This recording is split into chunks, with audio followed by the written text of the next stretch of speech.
We finished book 2, and it seems like time is just flying by. We've got 2 books behind us and 4 to go. Keeping with the theme of going home, Father Jay's 3rd book is entitled My Greatest Joys on My Way Home. So without further ado, let's get started. As in the first 2 books, I also received this 3rd book directly from Father Jay. So of course he was kind enough to write an inscription in it to me, and it reads, Linda, may the Lord continue to send you many surprising joys and blessings on your way home. Uncle Jay. My Greatest Joys on My Way Home, Reverend J. Samonie. Books by the same author include On My Way Home and Reflections on My Way Home. Copyright 2004 by Reverend J. Samonie. I'm not going to read all the copyright information. If you're interested, please take the time to read that yourself. Author's note. My first book, On My Way Home, was written by surprise. I did not intend to write a book. I merely wanted to jot down a few events of my life for my nieces and nephews to read. I saw them relatively often, but we rarely discussed anything personal at one of our family gatherings, for a baptism, a wedding, or a holiday. I thought they would find it interesting to know a little bit more about their uncle. My books may surprise them as well, reading about my mystical and spiritual experiences, many of them being strange and often odd experiences compared to an average uncle. I figured that less than 30 pages should be enough to convey my purpose. Yet when I began writing, I did not realize that it takes a certain number of pages to talk about one's life, a lot more than I anticipated. Very unexpectedly, those supposedly few pages I was going to write turned into an entire book. I was no longer just writing for my nieces and nephews, but for their parents and my other relatives and cousins.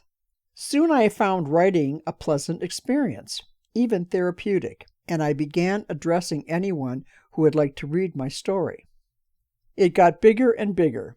The first book was well received and is now in its 6th printing.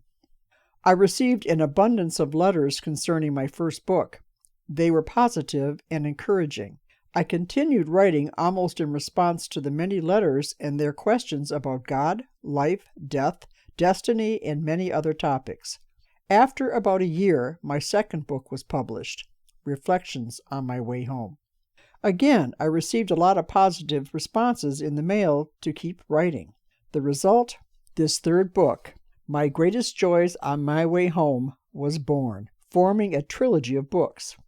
Was this planned? Hardly. The theme of this third book was being developed as I began to write.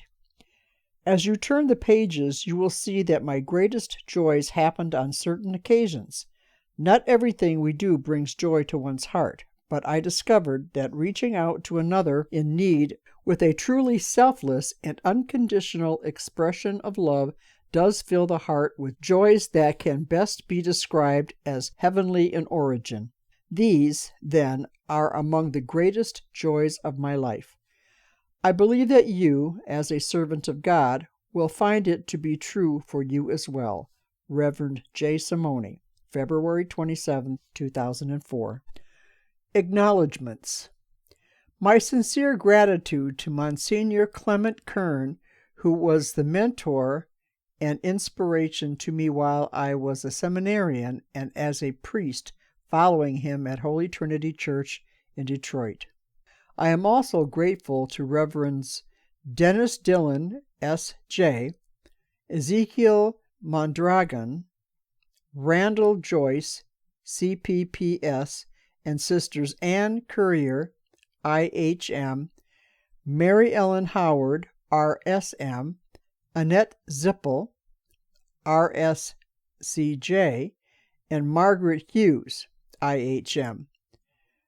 Yarez Jackson, Sally Owen, Richard and Kathy Rice, Paul Mannion, Shirley Dupree, Noreen Keating, Jack and Ronnie Morgan, Kathleen Carolyn, and Mary Turner. This book is dedicated to The staff members of Most Holy Trinity, with whom I worked for 11 years, and those who came for help and were our teachers as well. The 17 members of the original team of priests, Mexican sisters, and lay folks that began the organization Latin Americans for Social Economic Development, LACED. I am also grateful to the first officers who initially operated LACED, their present staff, and all of the clients and donors that have contributed to making LACED faithful to its commitment of service to the Hispanic community for so many years. The Lighthouse staff and its volunteers are very much included in my gratitude and dedication for the countless hours of service given to all who called for help. My uncle, Archbishop Joseph Simon Samonie, and several other uncles, bishops, who served the church with a lifelong commitment since the early 1600s and who have laid the foundation for an important portion of this book being written. I shall continue to hold them in my heart with a deep appreciation. Once again, the contents of this book is broken up into parts as it was in the previous book. We have Part 1, which addresses service to others. Part 2, which explains how they formed LACED for the Hispanic community. Part 3, which talks about the Lighthouse Project. And Part 4, where Father J talks about the family legacy within the Catholic Church. And we will go through those, obviously, one chapter at a time as we begin the book. Before we get started on the third book, called My Greatest Joys on My Way Home, let's do a short recap of the previous book, book number 2, called Reflections on My Way Home, written in 1999. Reflections on My Way Home is a deeply introspective metaphysical exploration of the soul's journey back to spiritual alignment. It built on the foundational biographical and spiritual themes of the first book and shifts into an analysis of consciousness, human perception, and the ultimate reality of divine oneness. In this book, you can see that Father J was really into the concepts of A Course in Miracles, also known as ACIM, and he discusses it a lot throughout the course of this book, particularly the idea of dismantling the ego so that we can experience the oneness that we all share with each other. One of the important concepts of this second book is that the mind is multi-layered. We have the conscious mind that's aware of the things going on around us and sometimes gets us trapped in the illusions of the material world because it is run by our ego. While our ego can keep us safe in some instances, it can also get us into a lot of trouble. The subconscious mind is the part of the mind that takes care of all the functions we need to survive, like breathing, circulation, heartbeat, and other normal bodily functions that keep us alive. They all run on autopilot.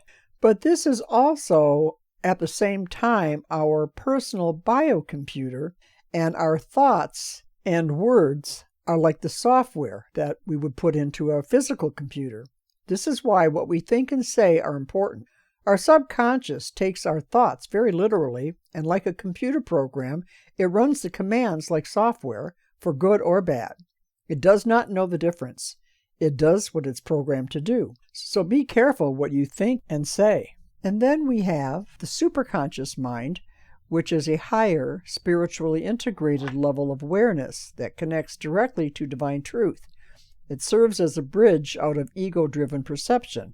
This is a part of the mind that most of us don't understand and that we really need to get more in touch with. And I believe that he covers a lot of that at the end of the book when he talks about meditation. He also brings up the illusion of separation, which is another very important principle within ACIM. Father J describes it very well and very simply at the end of the book with a poem on how we think we left God and heaven, but we never really did. I have been studying ACIM, and I found his poem a lot easier to understand than some of the chapters that I have read in the ACIM manual. I won't even try to paraphrase Father J's poem.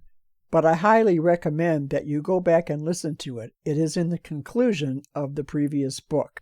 So in Book 2, he strongly argues that the human experience of feeling isolated, abandoned, or separated from God is entirely a trick of the ego. So when he talks about the concept of oneness, he is talking about the reality that we live in a state of unbroken interconnectedness. And dismantling the ego requires us to peel away false layers of fear and defense mechanisms that prevent us from recognizing our inherent oneness with the divine.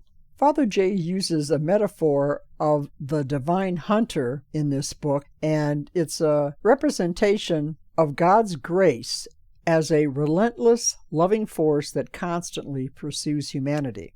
No matter how far a soul attempts to wander into the illusions of the ego and of the world around us, divine grace never gives up, and it is always seeking to capture the individual and bring him back to the truth. That book will guide you through experiences of study, visual, reflection, and practices. Father J starts out diagnosing the problems of the human ego and the conscious mind, and then reveals the mechanics of the superconscious in experiencing divine grace. Then, to clarify his points, he uses visual art to explain these concepts, which I find very helpful when trying to understand some of the ideas that he's sharing. His specific instructions on some of the meditation methods and concepts behind meditation, the different levels of meditation, were very helpful to me. I know that I'm going to put a lot of it into practice. And then finally, at the end, he provides the bibliography, which shares all the resources of where Father J got the information that he puts in this book, so that you can tell that it's not just something he made up out of thin air. And I used that opportunity to share one of my favorite meditation tapes that he created that also coincided with some of the information and images found within this book.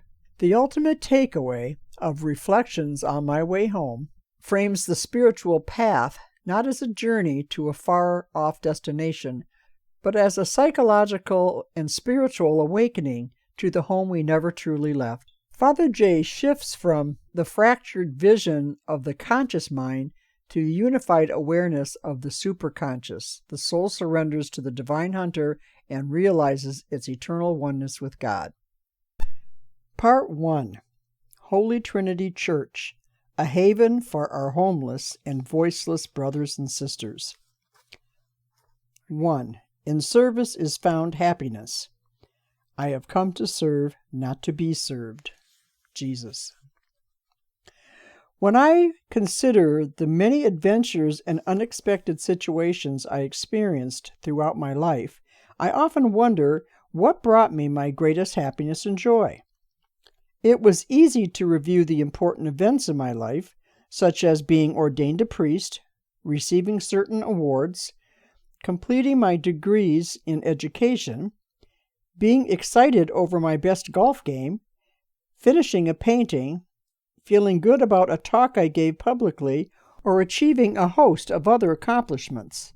These were very satisfying moments and unforgettable.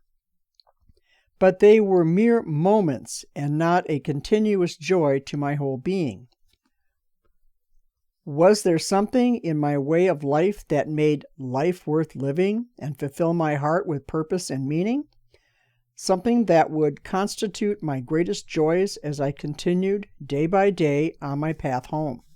To my surprise, the answer was staring me at the door to my bedroom.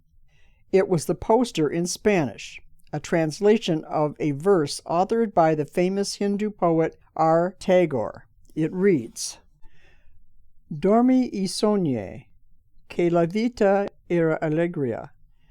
Desperté y vi, que la vida era servicio.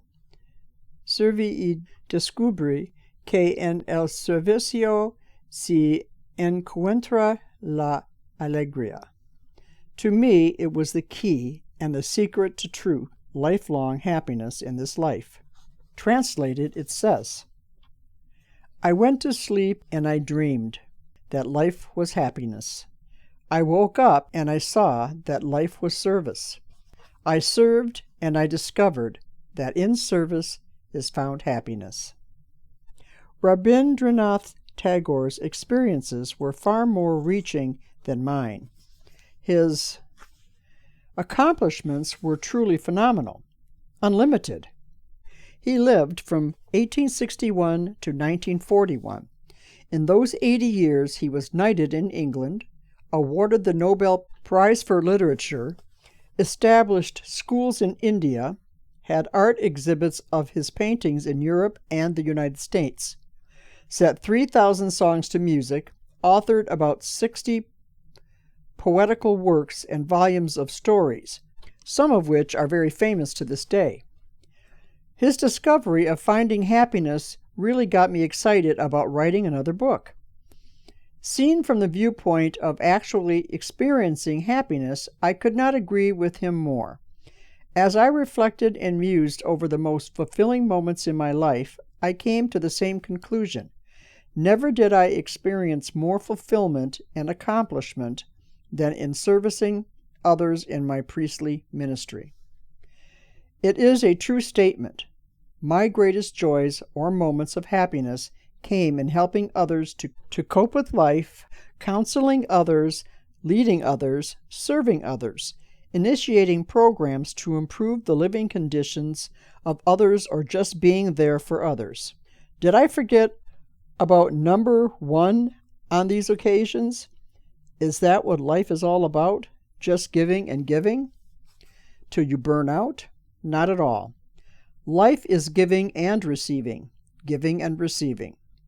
It is a fact that the giver receives more than the recipient. That is why the saying, "It is better to give than to receive," is so true. In my discussions with families, I believe they are saying the same thing. Their whole life is caring for their children and later their grandchildren. Giving complete and unconditional love for an infant is very fulfilling. The infant is totally helpless. The parents feeding, washing, clothing, and many other things they do for their child results in an extraordinary sense of fulfillment and happiness. As a child grows up, the care is more intense, calling for more sacrifices of time and effort.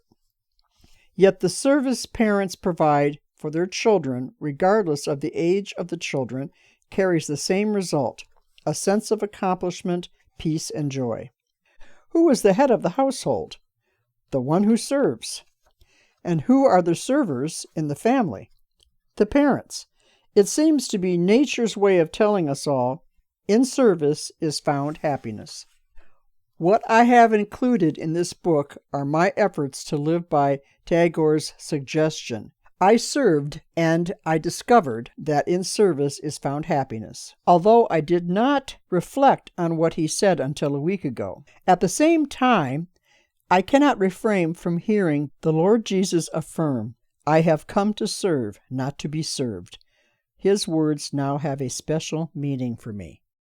Thank you for listening, and please join us every Sunday for our watch party at our new premiere time of 2:30 Pacific Time as I premiere the next chapters of Father Jay's book.